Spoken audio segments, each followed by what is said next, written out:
All right, we're continuing our Talking Tiger baseball, and you can't talk LSU baseball without talking about Warren Morris, College World Series champion, MLB player. If you're not from Central Louisiana, you might be from Central America, you have to know who Warren is as well. We'll start off, obviously, your anniversary of your 1996 College World Series walk-off home run just a couple days ago, June 8th, right? June 8th has to be like a second birthday to you now, right? The amount of calls you get, the amount of texts you get with that day and what people remember about it, right? Yeah, it's neat to get all the messages on social media, and LSU baseball posted something, and then SEC Network, and I get text messages. So yeah, it's kind of neat to somebody say, hey, happy anniversary, and it's been 27 years. Doesn't seem like that long, but it's been a while. I think now when people say it, they're like, man, I can't believe it. It has been 27 years. 1996 doesn't feel like that long ago, but saying 27 years kind of does feel like that a little bit, huh?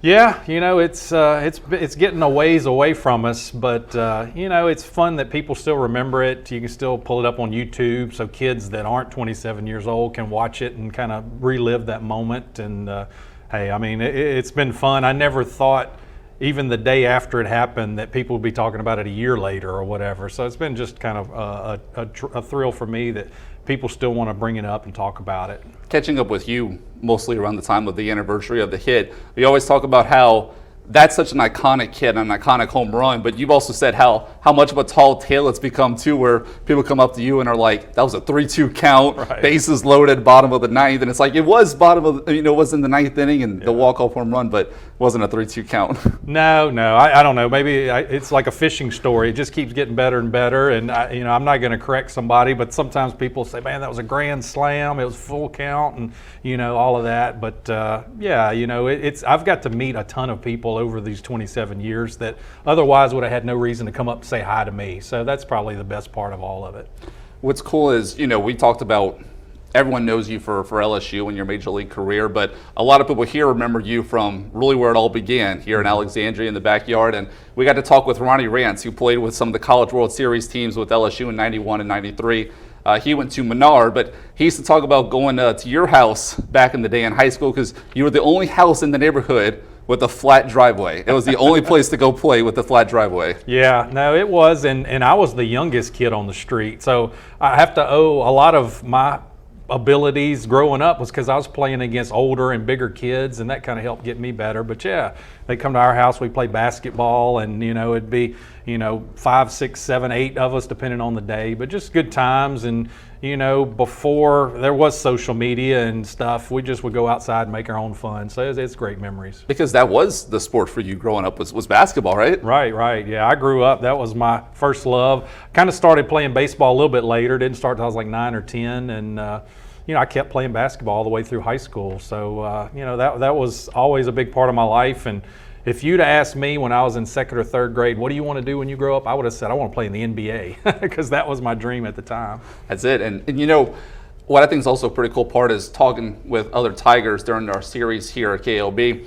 We've talked about the recruiting process of being recruited from Central Louisiana. J.C. Holt came from Oak Hill, and we said if you're not from Rapides Parish, you probably have no idea where Oak Hill High School even is. You have a pretty cool recruitment story. Part of it has to do with Brinkhurst Field, watching LSU and Skip Bertman play there and getting a pretty cool announcement over the loudspeaker, huh? Yeah, definitely. And even going back a little ways, my coach at Bolton was Dennis Breland, and our rival was at Bolton was Ash, and Coach Don Boniel had been a longtime family friend, and he had mentioned to Coach Bertman, you need to check this guy out. So yeah, my dad and I are at the game in the stands watching LSU play Louisiana College, and over the speakers it says, Warren Morris and his father, please report to the LSU dugout. So we go behind, and through the chain link fence, I meet Skip Bertman for the first time, and he talks with us and says, hey, I'd like to invite you to be part of this team, and we'll treat you just like everybody else. It doesn't matter if you're highly recruited or not. So that's where it all started. And honestly, that day, I didn't think that was going to happen. So that was kind of a out of the blue fun story. It's an interesting one. I think we go to games now. We all want to see our name on a jumbotron. We all want to, see our face up there. It's a cool moment. You got to go and meet Skip Bertman, and start your LSU career at that point in that time. Yeah, and just the way that it was just, totally unexpected makes it great. And and you're there watching LSU, and you're right here in your own hometown, and that was just a fun day and great memory to look back on. What's cool is I got to see you and Skip together just a couple months ago at his book signing here in Alexandria. It's such a cool moment. Skip's 85 years young, but he's still there in every single way, and he's still much that same ball coach that he was in the 80s and 90s and early 2000s that he is to this day. And his recollection of so many things it still exists. Oh yeah, I mean his mind is still so sharp, and he can hold a room in the palm of his hand. He got a chance to talk to the LSUA baseball team was there, and some employees from Walker, and just the way he has such wisdom, and he can recall things about games. And he talked about me to those guys, and at one point I was thinking they don't want to hear about me that much. They want to hear from you. But just a great guy and an icon in the college baseball world, and love the fact that the field at Alex Box Stadium is called Skip Bertman Field, and just the fact that I got to play there and be such a part of that program the years I was there, that's special to me. What's cool is when we got to talk to Ronnie Rance, he said, in '91, he almost had that Coach K pressure at that time, where Coach K had kind of been to the Final Four plenty of times, but really hadn't won it. Coach Burton was kind of the same way. The late 80s, made it to the World Series a few times, but never was able to bring home a title. Finally kind of gets that monkey off the back in '91. You come around in '93, and of course what happens in '96. Take me through the mindset of Coach Burtman leading up to Omaha. You guys get through the Super Regionals, and you go to Omaha. What's his mindset, and what's his message to you guys to kind of fire you guys up? I think a lot of people think that when we get to the postseason, we kind of turn it up a notch or we do different things. Honestly, he talked to us a lot about, hey, just do what you've been doing. A lot of times I think people get to the big game and they think they got to do more, and they end up getting too tight and they don't play up to their potential. So he was big on saying, hey, we've been good all season. Just do what you've been doing. There's no pressure. The pressure is what you perceive it to be. And, and he also said, hey, if you feel pressure, that's what we want, because the teams that don't have any pressure are the ones that aren't here anyway. So he had a great way of mentally just putting you in the right frame of mind so you could go out and play your best. And I mean, once he got to the championship game, he never lost one. So I think that played some too, because I felt like, hey, if we just get them there, we've got an advantage in our dugout because they don't have Skip Bertman. So, it's incredible to think that he never lost a championship game. I love the idea of going into a championship game and he's reading off, say, a Wichita State lineup card or Miami lineup card and saying, they're fake, they're not real. You guys are, you guys are better than them in all these positions. Skip Bertman stories can just go on forever and ever. Yeah, and it's in so many life lessons, now as a parent or a worker, just the things that we learn to be successful on the field, that's the same things that we used to be good, at home or at work or as a friend. So he's really was ahead of his time in just being able to teach what's life about. During your time, you got to learn under Todd Walker, one of the best to ever put on the Tiger jersey, obviously having the jersey retired. We talked at the beginning of the year, and we talked about the potential for Dylan Cruz. If he went to have a good season, where would he rank in all of this? To know Todd Walker and to have played with him and learned under him, and to watch Dylan Cruz kind of from afar, what's your take on where they both kind of rank in LSU's all-time greatness? I mean, to me, they have to be at the top, just for a position player anyway. Yeah. Those two guys, just seeing Todd Walker was Mr. Clutch, felt like every time he was up in a situation where he needed a hit, he always got one. I know he didn't always, but it's almost like Michael Jordan. He always made the shot. He didn't really, but it felt like that. And now watching Dylan Cruz and just the numbers he's put up over the 3 years, I mean, he's got to be right there in that same conversation. I don't know if I could say anybody is a better all-time player than Todd, but I would say he's just as good as him. And, who knows? His career's not over. He may have some special moment in Omaha where we look back and be like, man, I remember where I was when Dylan Cruz did this. I hope we say that. You talked about Michael Jordan. You said, and Todd Walker's probably the same way, where it's almost like you have ice in your veins, right? That clutch moment, you kind of live for that. It's not easy, though, when you're 19, 20, 21 years old playing on the biggest stage in front of thousands of fans and hundreds of thousands are watching on TV. In that moment, 1996 obviously was the last at-bat you hit the home run, but even the at-bats leading up to that point, how much nerve are you feeling when you step up to the plate? Honestly, I think most of it you feel the nervousness, maybe that first game, and you kind of start to get through that, and then just realize this is another game. It's big stage, but I don't know. I didn't really feel that nervous in that championship game. I just felt like, in fact, I said this to the team before the game. I was like, let's just go out here like this is just a pickup game. Let's just see who's better. Because a lot of people, we were the underdog in that game to Miami. And so I don't really remember feeling that nervous. Even when we got behind going into the bottom of the ninth, I honestly felt, maybe I'm crazy for thinking this, but I thought we were a team of destiny. I didn't know how it was going to happen, but I felt somehow, some way we were going to win that game. And the thought of us not winning just didn't even seem like it was an honest thought. So, no, I guess, as I've told before, when I walked up to the plate, when Tim Lanier said, pick me up, I didn't have any nerves or anything at that point. All I felt like was, whether it's good or bad, I'm about to be aggressive and go down swinging even if I strike out. So, that was the good thing. And I think Coach prepared us, and we were in high-pressure situations, I guess, throughout the season, to where when you did get there, you were able to just block it out. And, in essence, if you can simplify the game, it's just pitcher versus hitter, who's going to win? If you can win more times than not, then the team's going to win. So he was big on being in the moment and pitch by pitch. So that's what we really focused on. There's some iconic photos from that entire at bat. You with the swing, you coming around second with the fist. Also, you kind of there on home plate celebrating with the fist. My favorite though is you going around first, and your first base coach gets about 6 feet in the air on a jump. That's one of the best pitchers out there. Yeah, that's Daniel Tomlin. Lives here, coaches at Ash, and I played against him at Northwestern, and then he coached our team there. He was the first base coach. But just all of those guys. Coach Mike Bianco, great coach, won it last year with Ole Miss.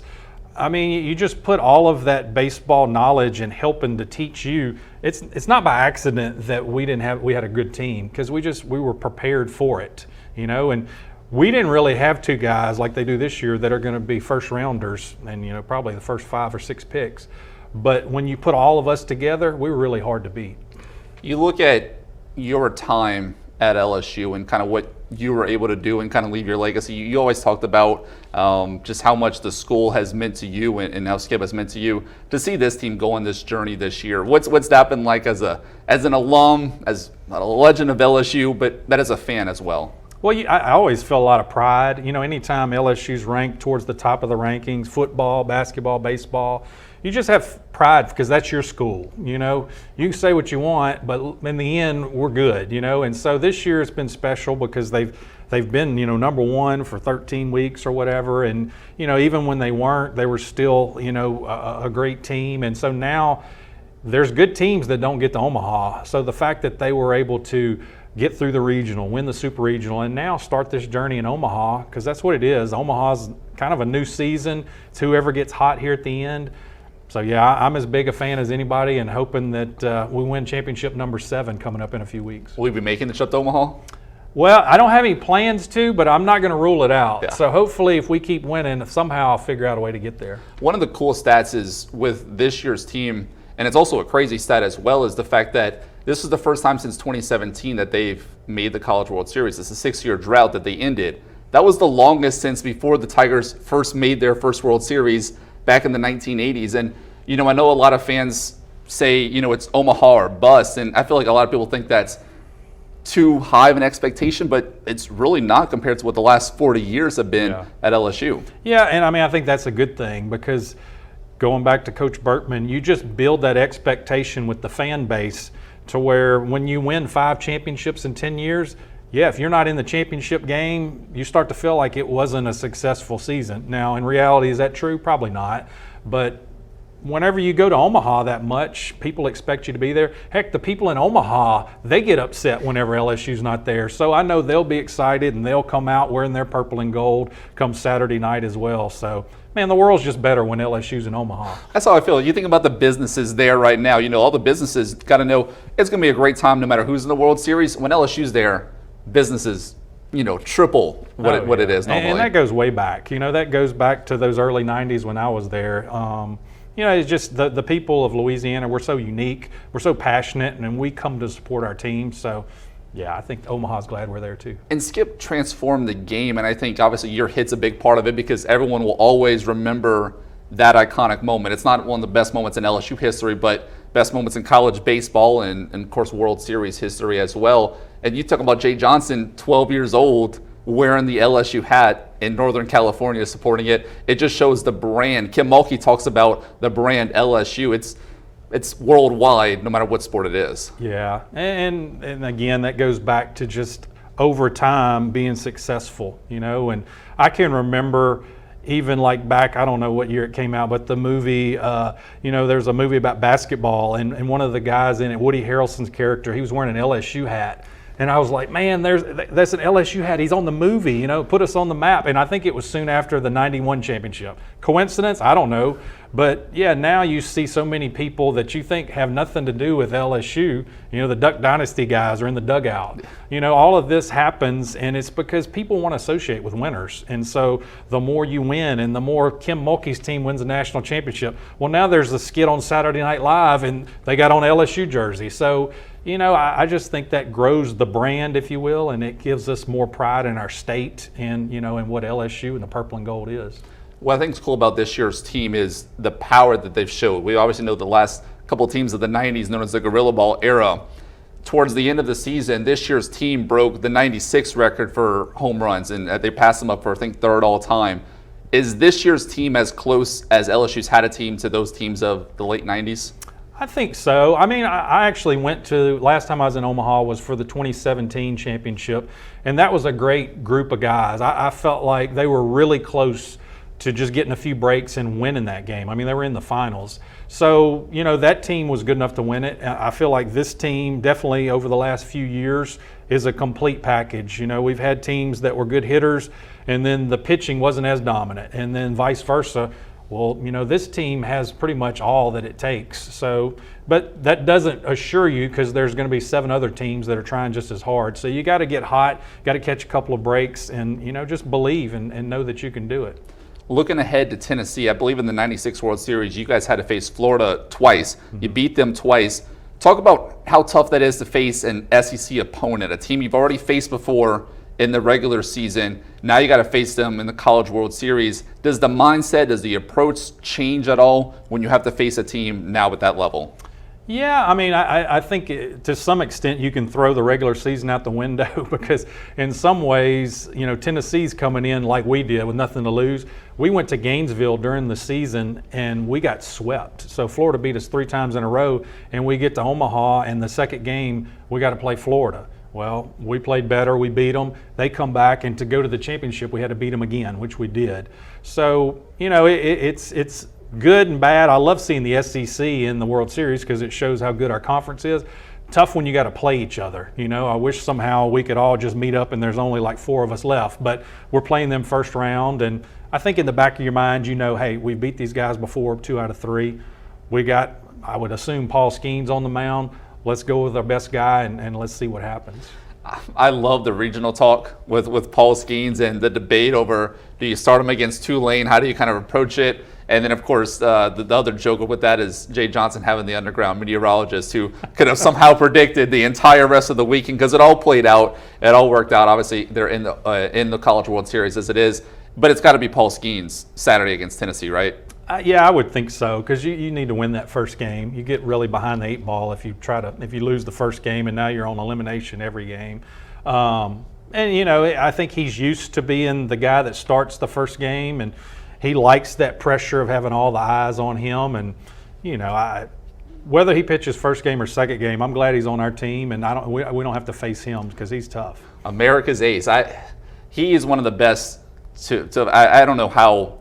If you're a hitter, I'd be scared. I'd be shaking in the box to see a guy like him. I mean, he's 100 miles an hour. You just don't see it. But I think it's a testament to what Jay Johnson believed in him kind of coming into this season, with the fact that it's like, I know you were a 2-way player at Air Force. I know what you're capable of doing. You're not doing that. You're just going to be a pitcher. And I think 90% of other schools he would have transferred to, they might have kept him as a 2-way player, like a Jack Caglione, something like that. But I think Jay Johnson's move to put him as a Friday night starter and say you're just going to pitch, it allowed him to take this next step in his career. Yeah, and I think he's preparing him for just this moment. Because, whether you want to believe it or not, if you play a position player and pitch, he probably would have had a great year. But by now, his body would be worn out a little more. He's fresh and rested, and I expect the best 2 games of his career, hopefully the next 2 games he pitches in Omaha. So you got to give Jay Johnson credit for preparing him for when we need him in the biggest moment, and we'll see what happens. Warren Morris, a 1993-1996 College World Series champion. LSU looking for their first championship since 2009. It's a 14-year drought for LSU, looking to bring the 7th national championship back to Baton Rouge.